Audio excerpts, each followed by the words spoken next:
Hello friends, આજે આપણે ધોરણ 8 એકમ 6 બકોર પટેલનો કારેલાનો પ્રયોગ આજે ગુજરાતી વિષયનો છે એકમ એનો આપણે સ્વાધ્યાય પોથીનું સોલ્યુશન જોઈશું.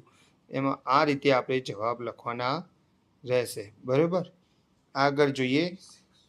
પ્રશ્ન 2 નો જવાબ આપણે આ રીતે લખીશું.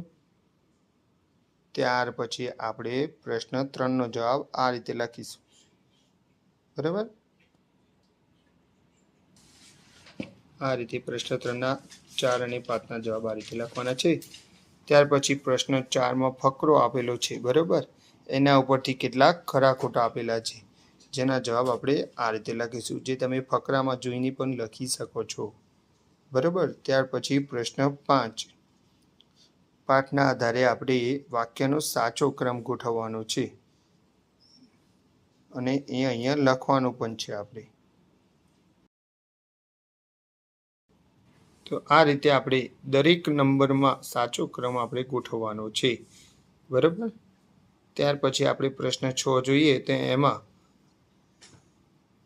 શબ્દો આપણે ચેકવાના છે. ત્યાર પછી પ્રશ્ન 7 જોઈએ આપણે, એમાં જવાબ તમારે આ રીતે લખવાનું રહેશે. બરાબર, ત્યાર પછી આપણે પ્રશ્ન 8 જોઈએ, તેમાં જવાબ આ રીતે લખવાનો રહેશે તમારે. ત્યાર પછી તેનો ચોથો અને 5મો પ્રશ્નનો જવાબ આ રીતે લખવાનો રહેશે. ત્યાર પછી પ્રશ્ન 9, એમાં જવાબ આ રીતે લખવાનો રહેશે. પહેલાં આ રીતે આપણે શબ્દો બનાવવાના છે કોષ્ટકમાં, પછી આ રીતે જવાબ લખવાનો છે નીચે. બરાબર, ત્યાર પછી આ છે પ્રશ્ન 10નો જવાબ, જે આપણે આ રીતે લખીશું.